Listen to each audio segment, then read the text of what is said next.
Welcome back, folks, to the WP-Tonic podcast. Today we have a great guest with us, Dr. Sherry Walling. She is a author, written two books, or a book soon to come out too. Keeping Your Shit Together, The Entrepreneur's Guide to Keeping Your Shit Together, and Touching Two Worlds, which is a book about grief, which should be coming out here in July 2022. But we're really excited to dive into the idea of entrepreneurship and mental health and some of what that means and what does that look like as an entrepreneur tries to lead a company. I also have my co-host, Jonathan Denwood from WP-Tonic. But Sherry, do you mind just quick introducing yourself a little bit? Maybe tell us some things you've been working on lately. Yeah, absolutely. It's great to be here. Thanks for inviting me. So I spend my days talking with entrepreneurs, CEOs about the hard parts of the business. So whether that's stress, whether that's sort of managing family life and business life, whether it's working with relationship challenges within the business, I kind of like to get down and gritty about what's hard and find innovative, creative ways to think differently and work differently. And I come to my world from the background of clinical psychology. I spent the first part of my career working with people with really high intensity jobs, like people who'd been deployed to war zones, people who were working in emergency rooms, things like that. And so the transition to working with entrepreneurs has actually been fairly streamlined because they're maybe not people, experiencing life-threatening events in the context of our startups, but people are certainly experiencing a lot of stress. Thanks. Jonathan, you want to quick introduce yourself to the new listeners and viewers? Yeah, sure. I'm the founder of WP-Tonic. We build membership and learning platforms for entrepreneurs and organizations looking to utilize the power of e-learning. Over to you, Stephen. Awesome. And just for the record, this is episode 643. And we're going to take a quick break and hear from our sponsors, and then we will dive right into it. All right, coming back, Sherry, it's really like what you were just saying in that intro is really fascinating and interesting, because I think it's so easy to put entrepreneurship up on this pedestal and say like that's the ideal, and like that's what a lot of people are trying to do and become, and glorify that and glamorize it. And you forget to look at some of the harder aspects of it. I know when I first started my own company, right, it was all exciting and fun and games. And then all of a sudden, there's cash flow and payroll and priorities. And you're trying to work through all of these different points of stress that's impacting your personal life and your professional life. But as you've talked to a bunch of different entrepreneurs, what would you say is like some similarities or things that make somebody a successful entrepreneur? And I'm not just talking about like from like a monetary success standpoint, but from like from a mindset or mental space. Like what does success look like? I think it's so easy to say like, oh, well, the bottom dollar is how you define success, when in reality, success means something far, far greater than that. I mean, I think success looks like someone who is finding a lot of meaning in doing something that is like interesting and challenging. So I think most entrepreneurs really have very active brains. These are minds that are alive and they're making something in the world. And I think people who are really successful, really content, find a balance of how to drive and push, but then also enjoy the benefits of what they've built and the freedom and the connections that they have created for themselves. Do you feel like a lot of that is trying to figure out how to carve out the time and space to enjoy those benefits? Or how do you start like going through the process of maybe separating the stress of work from enjoying life? Like oftentimes the stress of that entrepreneurship impacts that enjoyment that you can have of the thing that you're actually trying to build. Like you'd be really excited about what you're building, and all of a sudden you find out yourself in this space where that excitement just manifests itself in stress, Yeah. I feel like the people that do this really well integrate their lives pretty well. So yeah, I'm parenting a 15-year-old and an 11-year-old, and that's pretty stressful sometimes. I wouldn't say that like my family life is easy and my work life is hard, or that's where the stress comes from. I think there's stress in all aspects of our life. We can have stress from the health of our bodies. We can have stress from our relationships. Even being in a great romantic relationship has its stressful moments, and there's stress from the businesses that we're building. So I think that the balance of it isn't to say, I do my hard work here and then I go do my play over here. The best case scenario is that work feels like play sometimes, that that we're getting both enjoyment and challenge from all aspects of our life that is causing us to sort of level up or to keep growing. Jonathan, over to you.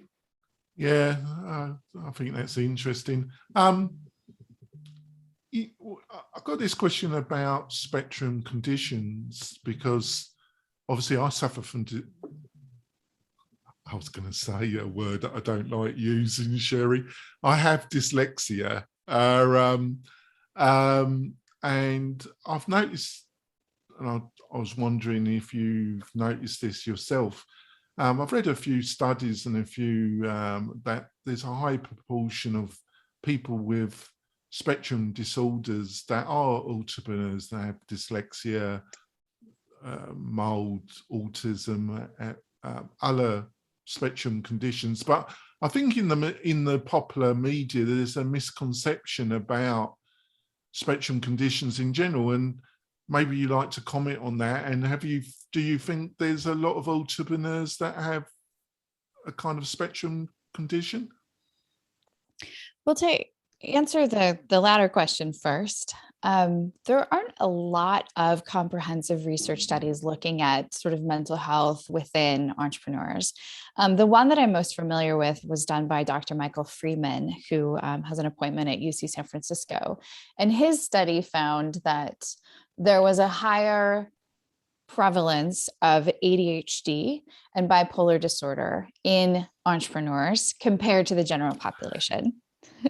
So those are both, we can sort of understand both of those actually as some spectrum related disorders.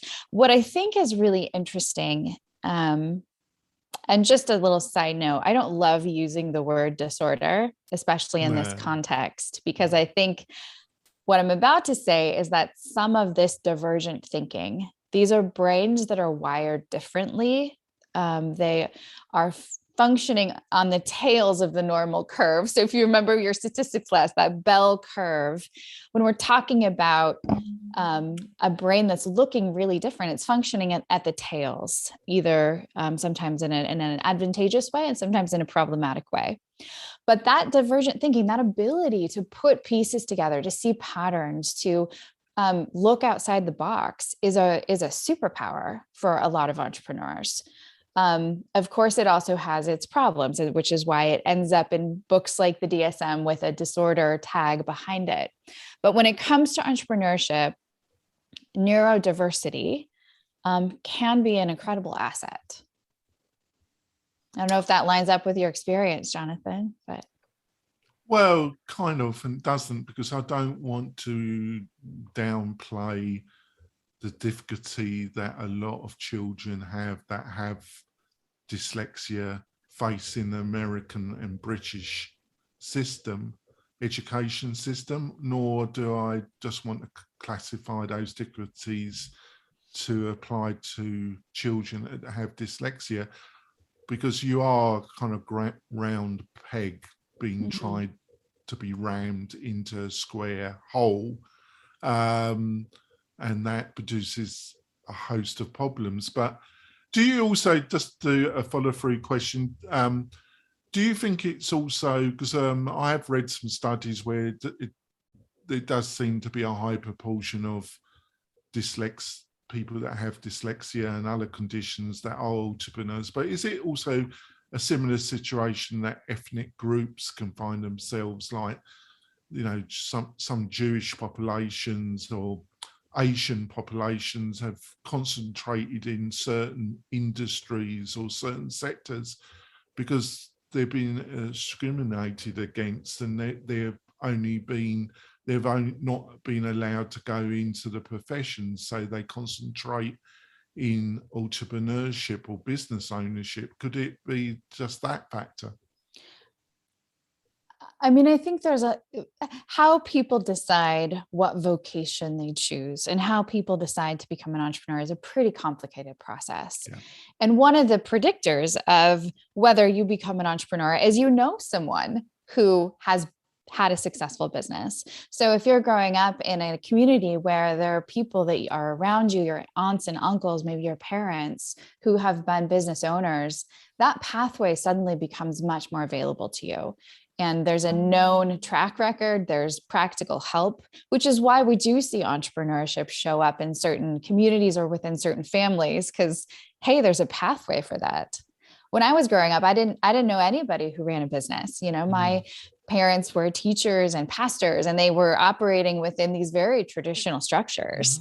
And so it wasn't really until I met my husband, Rob, who is an entrepreneur, that became like a conversation that we were having, because there was no footprint for that. Coming back for a minute to this question about neurodiversity, I have worked with so many entrepreneurs who really struggled in school. They dropped out of high school, they took the GED, maybe they didn't finish, a number didn't go to college. So those traditional pathways towards success that, your third grade teacher talks about and your junior high teacher talks about, they weren't a good fit for that. They were that square peg in a round hole, which is why for many people who have differently wired brains, entrepreneurship becomes almost like a default choice. Because graduate school wasn't a good option. They didn't get the grades for that, but they're brilliant and they can do things with their mind. So they find these alternative outlets for their ability, and entrepreneurship is available if you haven't followed those traditional structures. Yeah. All right, we're going to go for our mid-show break here for a quick word from our sponsors. But afterwards, I'd love to hear, Sherry, how you kind of found your path into this whole segment of kind of looking at entrepreneurship and the mental health of that. So we'll go for a quick break and we'll be right back. All right, coming back. So Sherry, we were just talking about people finding their path into entrepreneurship, but I would love to hear how you found your path into looking at this whole area of entrepreneurship from a mental health kind of standpoint place. Yeah. Well, as I mentioned, I've always really loved working with people who are really engaged in their work. So people who find their vocation to be really significant to them. And I wanted to help people be healthy at work. But my leaning towards working with entrepreneurs, largely began through my husband. My husband, Rob, is the founder of Drip and Microconf and Tiny Seed and a handful of other things. And so he's been around this sort of tech startup world for a long time. And so the people in my living room, really for all of my adulthood, were entrepreneurs, were people who were starting businesses. So they became my friends, and I sort of heard some of the struggles that they were having from a mental health perspective, and really felt like, oh, there's nobody talking about this very much. I mean, it certainly wasn't the conversation that it is now. But very specifically, I came home, I think it was January of 2017, I came home and found my technology engineering oriented husband crying in his office. And, that's not a normal occurrence in our family. So I was like, what happened? What's going on? Yeah, I don't see Rob crying too much. Not a big crier. Nope. And he told me that Aaron Schwartz had died. And I said, that's terrible. Who is Aaron Schwartz? We didn't know Aaron, but Aaron was the founder of Reddit and a host of other things. And he died by suicide. And I think for Rob, he represented sort of the best of this kind of brilliant mind that has so much potential to create and to be a successful entrepreneur, but that kind of mind sometimes gets really lost and succumbs to the pressure or whatever underlying mental health issues are lurking there. So it was that day that I said, okay, I'm going to start talking about this. And so I gave my first talk about entrepreneurship and mental health at a microconf, and it was super well received and got lots of questions. And then Rob and I started a podcast about it. I wrote a book about it, and that kind of launched the conversation. So I see my work as really wanting to help entrepreneurs be more attentive and mindful of their own mental health as a prevention, so that they understand that you can be amazingly successful and have a business that you really care about, but also have some things lurking inside of you that are hard to work with. And you don't have to be alone in that situation. There are things we can do to prevent problems, and there are resources and help that can be offered when problems come up. Where does an entrepreneur start? Or like you're talking about being mindful and aware, like what are those things? Because like there's normal everyday stress that we feel that's, for whatever reason, and we can let go of that really easy. But like, how do you start like knowing or identifying if there's like a larger issue that needs to be resolved or something? Like how do you train yourself to be more mindful in that? Yeah, I think it's really important for people to be attentive to their own cues. So often one of the first things that gets disrupted when we're sliding off of baseline and starting to not do well is we see disruption in our sleep, right? We're waking up at 2 a.m, we're staring at the ceiling, we're worrying about things. So sleep is an early indicator that maybe something is kind of awry inside. Certainly changes in diet or nutrition, like, you find yourself like stuffing your face with chips because you're just kind of mindlessly trying to nourish yourself. Do it every day, Sharon. It's okay. So maybe that's your baseline. So any significant shifts in our body's a really smart indicator that things might not be going well in our brain. Other things that we kind of look for that sort of tell us, ooh, might not be doing well, are the way that we treat people. Like if you're genuinely like a pretty kind, relaxed human, but you find that you're snapping at people or you're feeling really frustrated, you're making fun of your customers, you're just, something feels off. That's another good indicator that, hey, I may need to make an adjustment. I may need some rest. I may need a sounding board. I may need some help. Those kinds of things I think are good early indicators. I also feel like all entrepreneurs should have like pretty good working knowledge of burnout, what burnout looks like, what the sort of diagnosis is and how it might show up. I think it's really helpful for entrepreneurs to have a pretty good working understanding of anxiety. And when is motivation and excitement helpful, and when is anxiety getting to be too much for us? Yeah. And then, sorry. Go ahead, Jonathan. Yeah, I think that's great. I think it's a beast that stalks quietly, and you're not aware that you've got to a stage that you're not functioning that well. I think that's one of the problems. I've got a passion about WordPress, entrepreneurship, and education. So when I found my niche, it's been quite a joyful couple of years. It's only taken a long time to get there, though. But I've got a passion about education and a fascination about IQ. What's your? I think not only in America but also in Western Europe, definitely in the UK, education seems to be slightly in crisis. But I don't know if you would. I just have the sense that it is a bit. And I agree. And also there seems to be unhealthy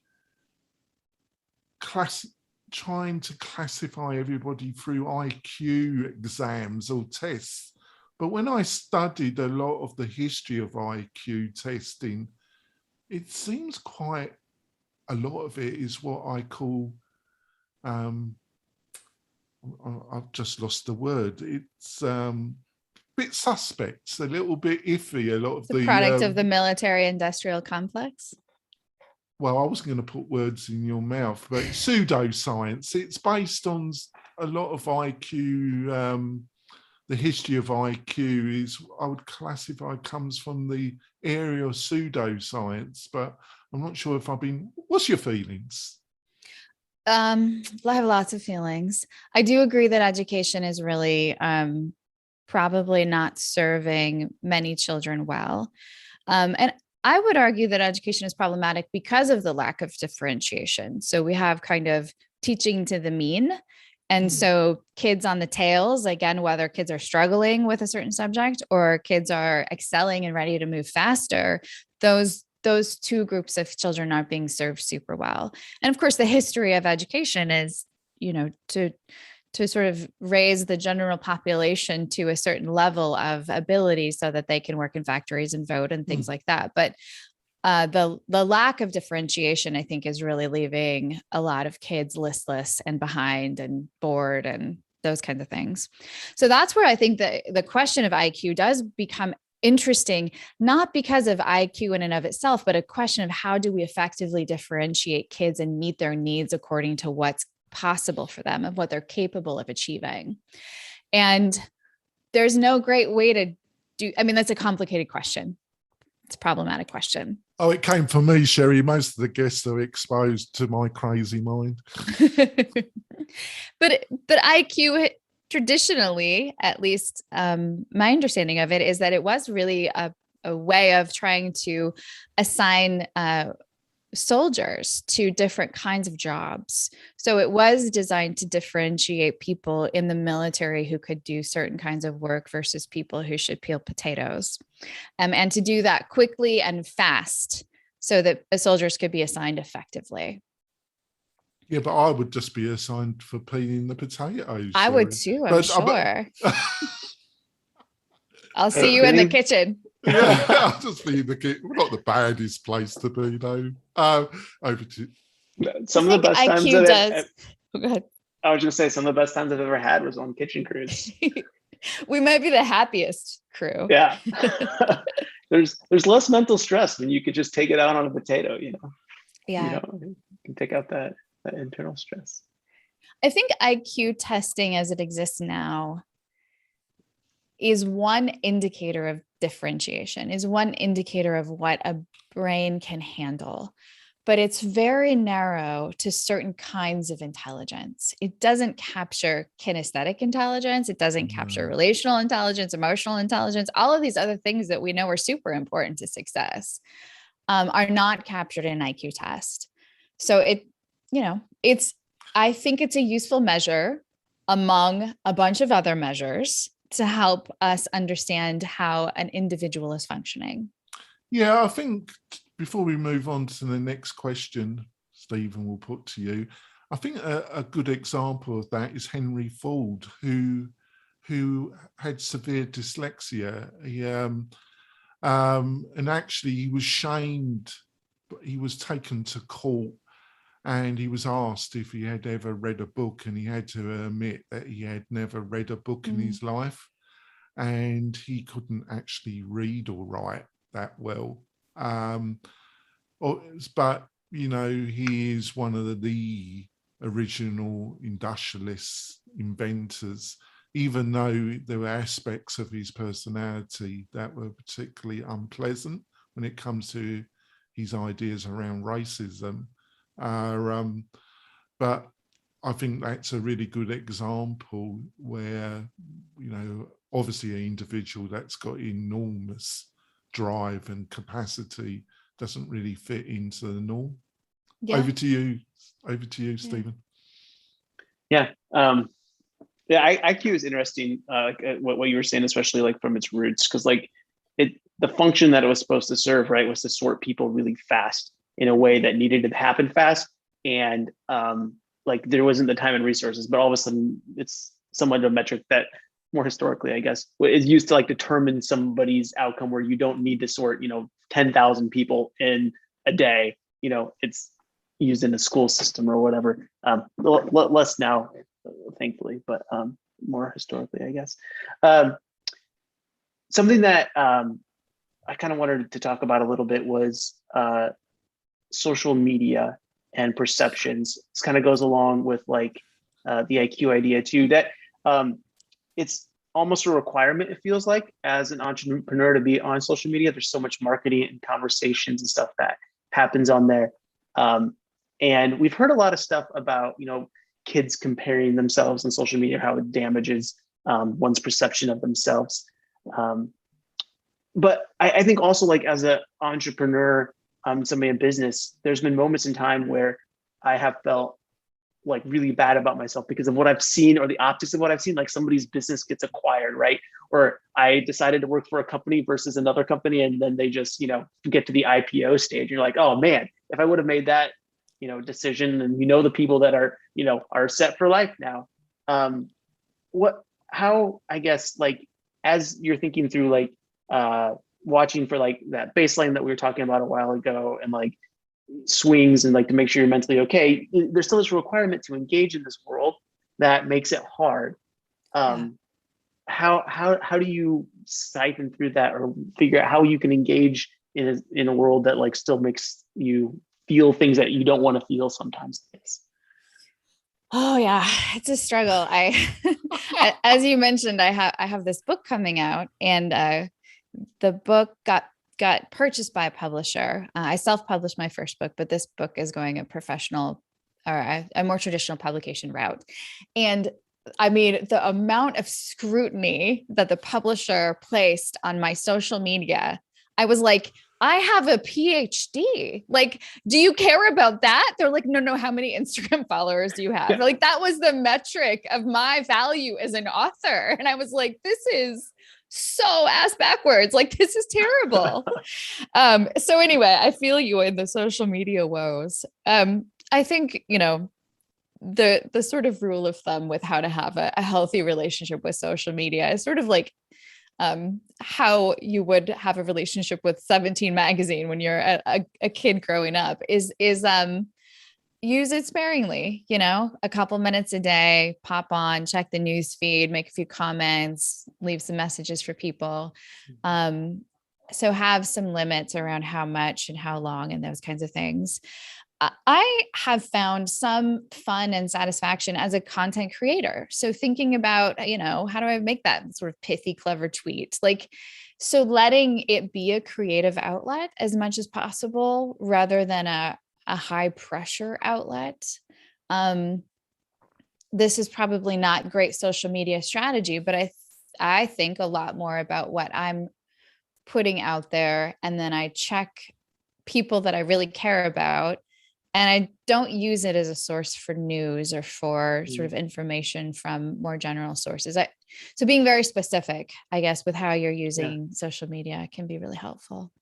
Yeah, like controlling that, or how you're consuming it, or where you're consuming it from, instead of just being like a passive thing that you're always plugged into and tuned into. And although it feels like a passive thing that you're just checking, it's actually like a very active thing that's feeding all these different things. You are having an emotional relationship with it. You are. Yeah. Oh man. Well, thanks so much for the discussion. We're out of time for the podcast, but we're going to keep doing 15 minutes of bonus content, which everybody can tune into on the WP-Tonic Facebook page or the YouTube channel. Sherry, before we move into the bonus content, how can people find out about you and what you're up to? Yeah, my company is called ZenFounder, ZEN Founder. So I also have a podcast by that name, and that's at zenfounder.com. And then I have a book called The Entrepreneur's Guide to Keeping Your Shit Together, How to Run Your Business Without Letting It Run You, which I think is a handy dandy resource. And it's on Amazon and in all the book places, but mostly Amazon.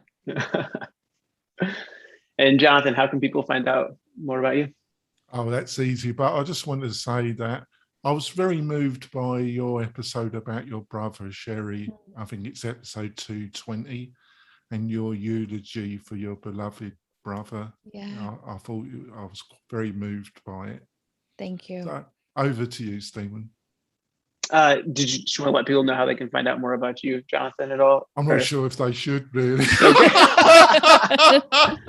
Well, if you're on the WP-Tonic Facebook page, you can always see what's going on, the latest and greatest, what's going on WP-Tonic. All right, so that's it, folks. Thanks so much for joining us, and check us out on the Facebook page to join in for the bonus content. All right, moving into bonus content. Is this where the really good stuff happens? This is where we just like dive in and roll up our sleeves. Like all the rest of that was just complete fluff. That was just like the appetizer. Yeah. No. Yeah, I'm so pleased that Stephen was the key host here, because I could have gone on a very long-winded road with this, Sherry. When it comes to social media, I think the platforms, and it's been proven, they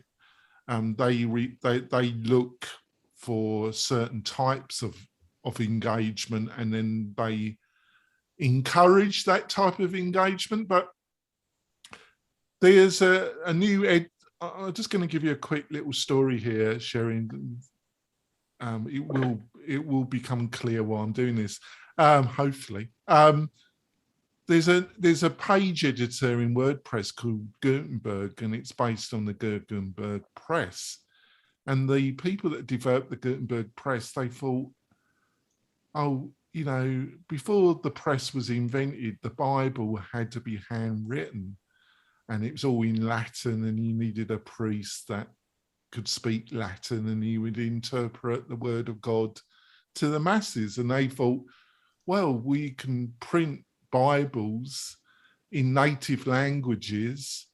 What could go wrong? It'd be the word of God spread in the native language of every person in Europe, you know, England. What could, you know, the New Jerusalem would be built with spreading the word of the Messiah and God to everybody. And that led to the 30-year war, where more Europeans got butchered in a 30-year period in percentage terms than any time in the history of Europe. Do you think we just kind of we didn't really understand the consequences of social media? We just did it, and we just, oh, it's a good idea. You know, there's loads of money to be made out of it. And like most of these big decisions, because there's a load of money to be made, it was just done. Well, what we're seeing, somewhat related to the Gutenberg Bible and the comparison to social media, is that humans are, you know, one word to say it, or one way to say it would be that we have a strong tribalistic tendency. Right? We are very interested in our in-groups and our out-groups. And in many ways, that's kind of hardwired in the code, right? We're designed to be somewhat interdependent. And so the more access points we have to the outside world, the more that we're internally, neurologically kind of assessing, is this my person? Is this not my person? Do I align with them? Do I not align with them? And I think some of the polarization that we're seeing in culture is because of this, all of the information that's available on social media, but then also our struggle as humans to find our place in that sort of milieu. And so, you know, I do think that that your story, Jonathan, about Gutenberg and the unintended consequences is in some ways reflective of what's happening now culturally, where we're just seeing this polarization of who can I agree with, who can I not agree with, who do I belong to, who do I not belong to. Yeah, it just seemed to be none of these things have a direct link parallel, but they have kind of essence to them. That's how I put it. When it comes to your own development and professionally as well, what have been some of the philosophers, writers, individuals that you feel that have influenced you the most over the years? Oh, that's such a good question.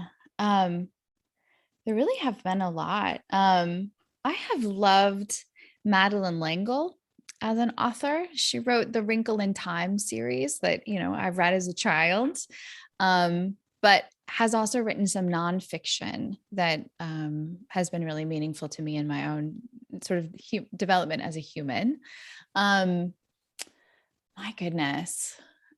Another favorite book that I think reflects my work as a psychologist is a book called Here If You Need Me by Kate Braystrup. And she's a chaplain in Maine who ends up showing up, at people's homes when someone is lost in the woods or when they've found a body, or, she just drops in to people's lives in these really pivotal places. So I've loved reading her work. Yeah. I mean, my life is lined with books. More recently, I'll say, Jonathan, you mentioned the podcast episode I did about my brother. I did lose my brother to suicide a couple of years ago. So that's even just catalyzed and continued on my own journey of wanting to provide conversations about mental health in really important ways. But in the course of that grief, I've really returned to poetry in a really significant way. So even just classics like Mary Oliver, Rupi Kaur, who's a Canadian poet, I think because it provides these like really bite-sized, right? It's small chunks, but there's a lot of like depth and meaning, and I think sort of emotional support in really small chunks that are more digestible than reading like this long book. So yeah, I'll say recently poetry has been shaping me a lot. Thanks. When it comes, I think being an entrepreneur or business leader, I try myself to be cooperative with people, but also when it comes to push to shove, I'm quite up for doing the dirty stuff that's required when it comes to running a business. And some of my people that work for me said that's one of the things they admire about me, that I'm up. I try and be cooperative, but if it comes to push to shove, I'm quite up to doing the unpleasant stuff. But there does seem recently, and I'm not going to ask you to comment on individuals because I don't think that would be fair to you, or professionally you would be happy about that. But there does seem to be a feeling that certain tech leadership is a bit psychopathic, a bit sociopathic in its way, that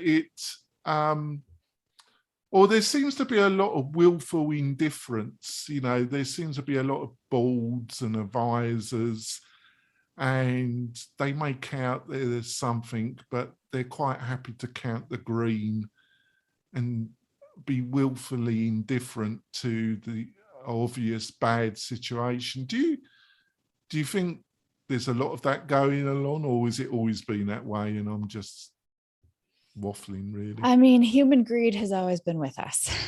So it's a pretty core driver to accumulate as much wealth and resources as possible with minimal work exerted. It's sort of an evolutionary rule.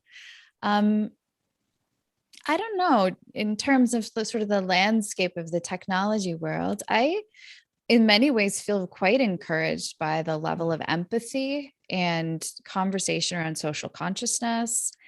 I think in some ways, COVID has been a very interesting sort of recheck, double check around how companies are thinking about mental health and mental well-being, which is an empathetic endeavor.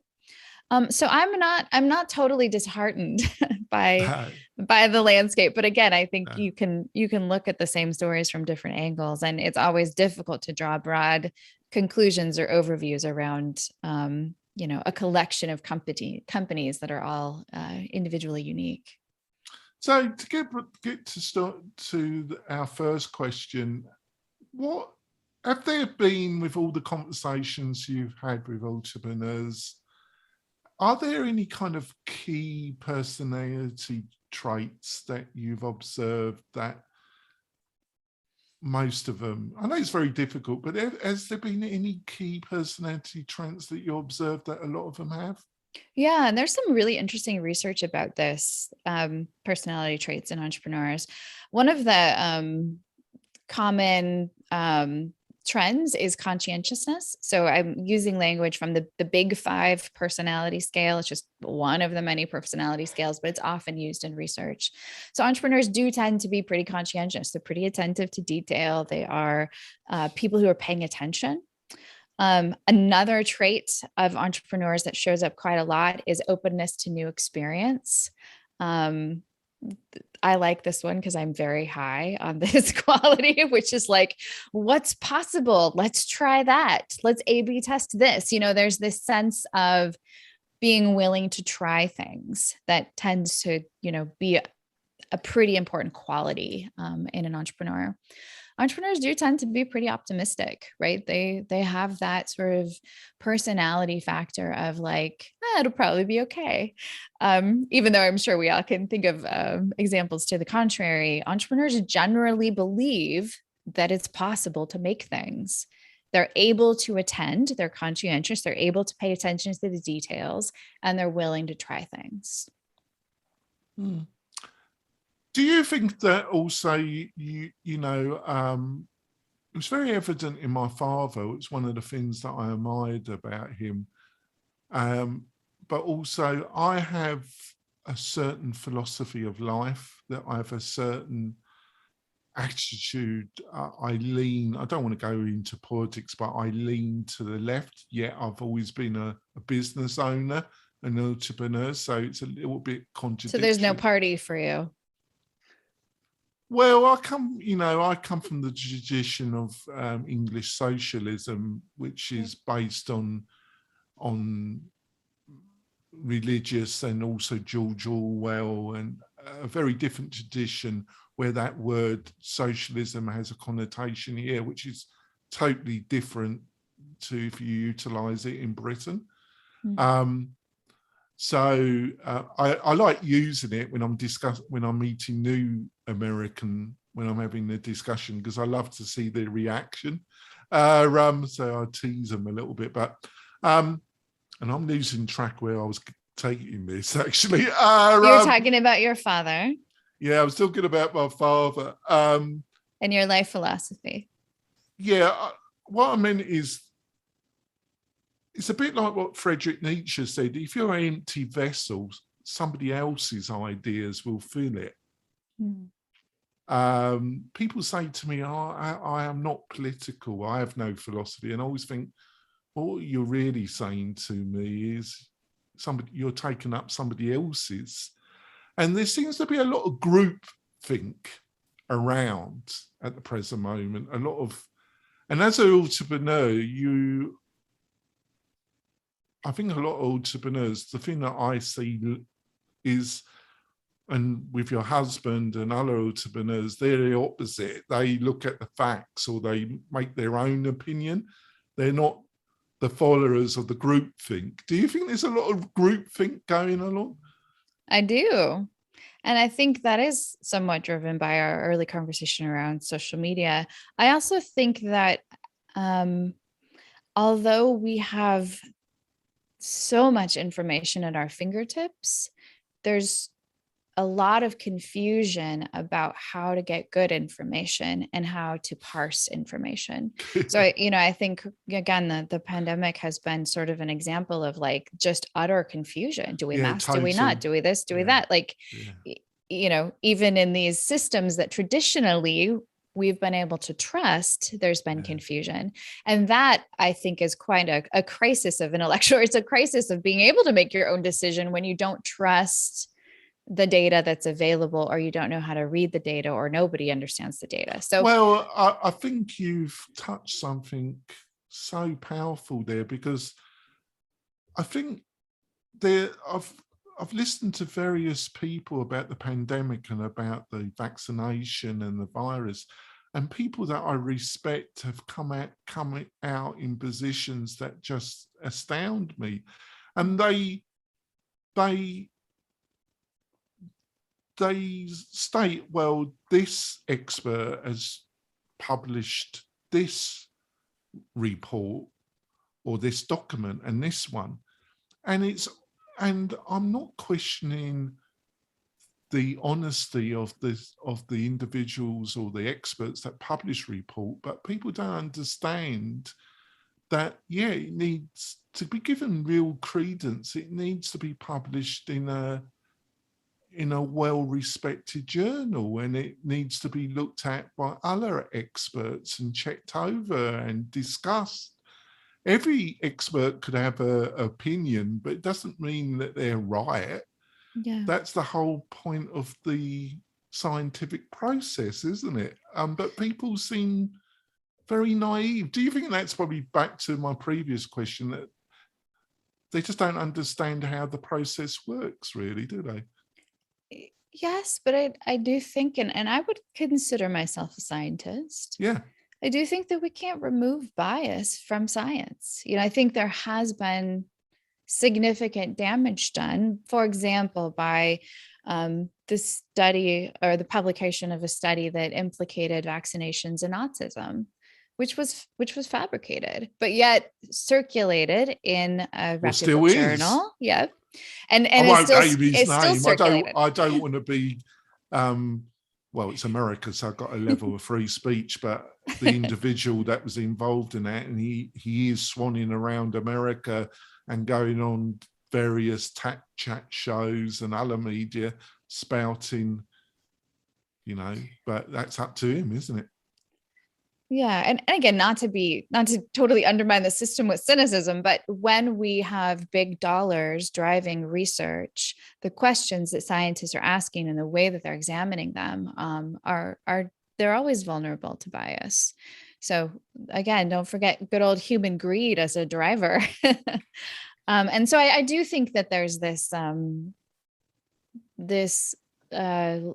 lack of trust in institutions and organizations, whether that's universities, scientists, governments, is really eroding our mental well-being. And it's not invented. It exists for a reason, but it's not good for us. Yeah, and it makes it very hard to make decisions. I've never known a subject so confused than the present situation around this virus and the different messages.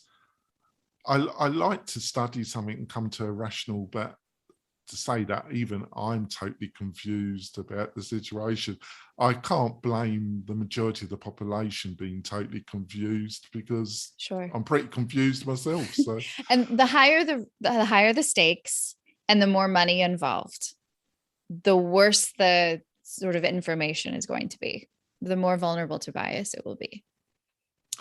I think we better wrap this up because I'm mindful of your time. You've been a great guest. Hopefully you agree next year's maybe to come back. I've really enjoyed the discussion, Sherry. Hopefully you have.